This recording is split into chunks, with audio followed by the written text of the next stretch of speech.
Hi Pisces, this is Pisces Hub. Welcome to my channel. So for today's video, gagawa tayo ng daily reading for Pisces. Okay? So sa lahat ng mga nagbabakasyon or nasa bahay, sa mga holiday, mga nagpapahinga ngayong Semana Santa, naway maging safe po tayong lahat and uh, naway nasa maayos na kalagayan po tayo ngayon lahat. Okay?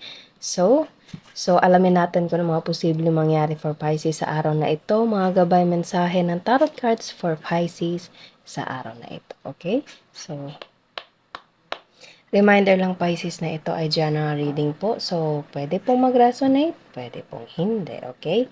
And ang ating daily reading ay always pong timeless Pisces. So, kahit anong araw, buwan o taon mo ito napanood, basta mag-resonate, take lang. Okay?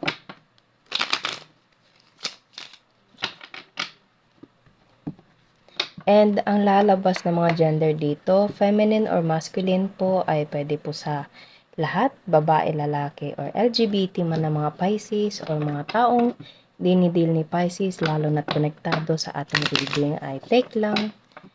Pag mag-resonate, pag tugma sa sitwasyon nyo, take mo.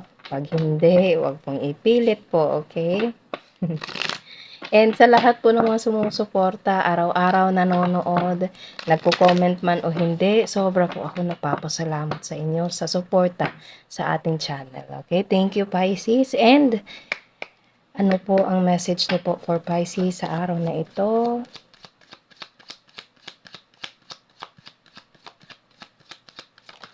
Ayun. So, bad health. Okay, wag matakot. Wag matakot kung wag mag-alala kung merong ganyang lumalabas. Okay?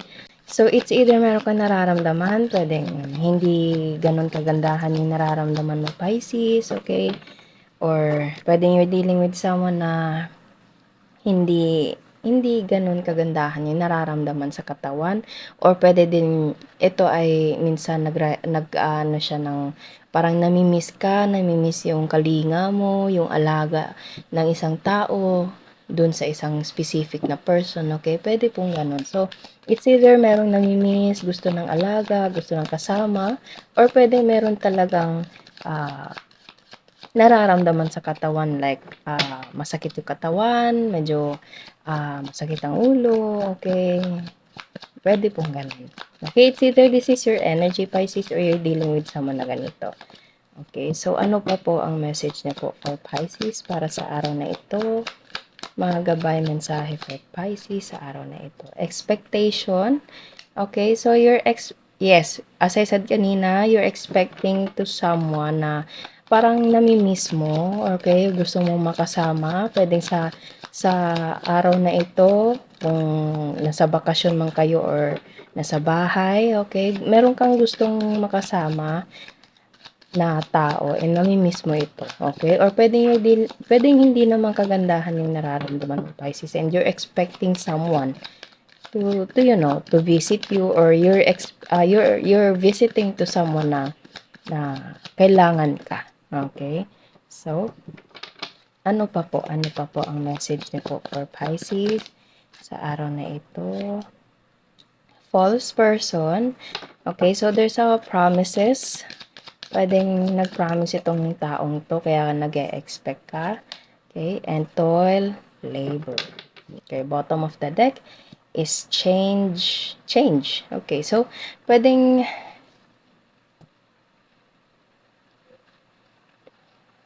medyo down yung energy dito, Pisces, okay?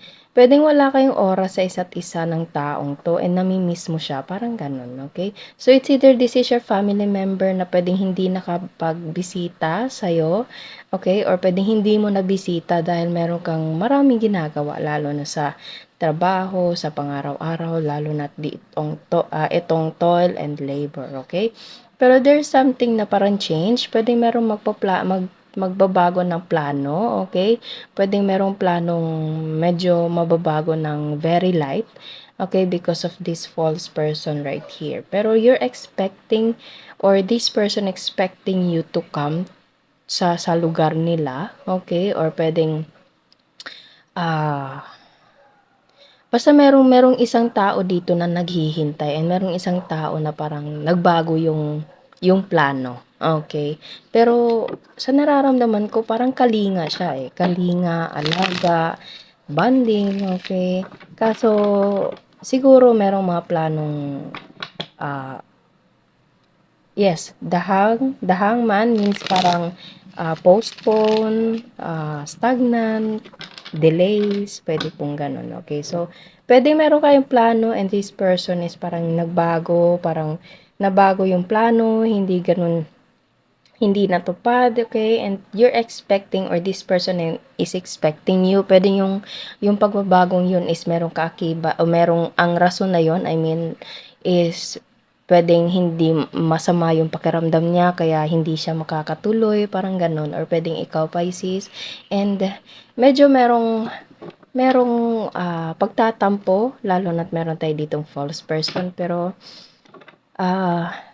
siguro mas lawakan na lang and try to understand the other person's perspective, Pisces, or this person, i-try mo, Pisces, na kumbaga ano pa tawag dun, paintindihin, tama ba yung Tagalog ko, na paunawain, okay, paunawain mo siya na ganito kasi yun, ganito, ganyan, para alam mo yun, hindi siya magtampo, okay, kasi meron talagang isang taong naghihintay and merong isang tao na parang merong changes. Okay. So, ano pa po ang message po for Pisces sa araw na ito? Ano po ang message niyo po for Pisces sa araw na ito? Ayun. So, the lover. So, pwedeng ito ay karelasyon mo, Pisces, or you're dealing with someone na may Gemini. Okay, the lovers. So, pwedeng ano kayo, long distance kayo ng taong to. Okay. Meron tayo ditong Justice, Libra, okay, so, puro air sign, Gemini, Libra, Aquarius. So, this person tries everything or you, Pisces, tries everything para matugunan ko ano man yung naipangako, okay. Minsan talaga merong mga changes sa plano, changes along the way, pero this person or you, Pisces, is trying to, to fulfill the promises, okay, to fulfill all the expectation to this person. Pero minsan lang pwedeng hindi ganun kagandahan yung nararamdaman, okay, or pwede merong pagbabago lalo na kung merong involved na trabaho, busy, or anything na kailangan mo ng mo-postpone, okay? Pero this person will try or you, Pisces, will try everything na ituloy or kumbaga maisaayos kung ano man yung mga kailangang gawin, okay? It's okay to have a little bit of changes naman as long as magagawa, okay? Kung medyo matagal-tagal or mapo-postpone ng saglit nga lang, try to understand the other person's perspective, Pisces, or this person may make him or her na parang paintindihin, okay? Kumbaga paunawain na may changes saglit pero matutupad, okay? Hindi sinasadya, hindi sadya yung ano na yon. Pero andun pa rin yung care ng taong to sa'yo, Pisces, okay? And two of Pentacles, okay? There's a choice making, there's a decision making, Pisces, okay? So ano pa po, okay? Ayun, 10 of Swords. Bottom of the deck is Death, okay? So sa nakikita nyo, this situation right here is medyo mabigat, okay? Kasi merong pagtatampo, merong pag-iisip, merong something na pagpipilian, okay? So, kung ano man yung pipiliin, kung ano man yung gagawin, Pisces, kumbaga, don't take it personally, okay? Kasi hindi ko siya gagawa ng istorya na, alam mo yun, ganito, ganyan, na magiging ganito, ganyan, okay?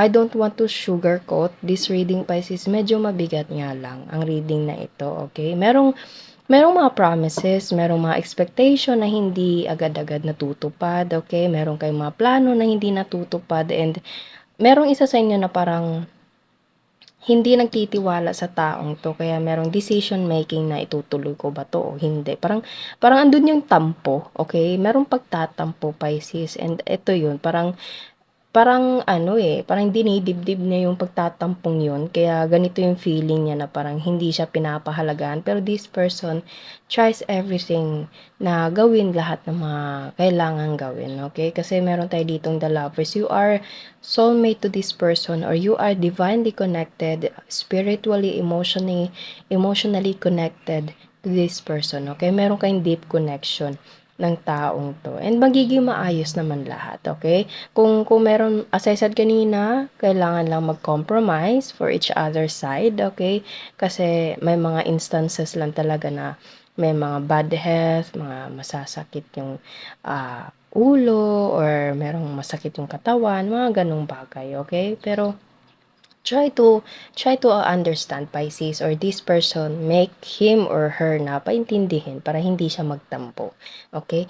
And merong change, there's a parang pagbabago. It's either merong pagta-travel, okay? Kasi meron tayo dito parang nag-e-empake, parang pupunta.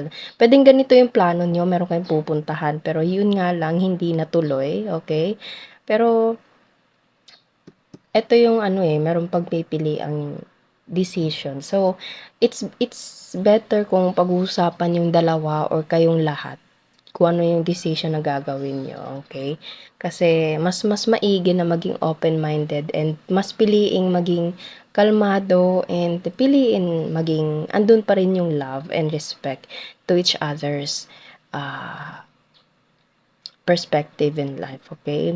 Mas paigtingin yung pagmamahal and respeto sa isa't isa, Pisces, kesa sa galit, okay? Kasi yung mga plano naman yan, matutupad naman yan in God's perfect time, okay? So, yun po ang ating reading sa araw na ito. Naway nagustuhan niyo po, Pisces. Huwag niyo po sanang kalimutan na mag-like at mag-subscribe po sa ating channel and click the bell button para ma-notify po kayo sa next videos na i-upload natin. Okay? So, thank you, Pisces, and God bless!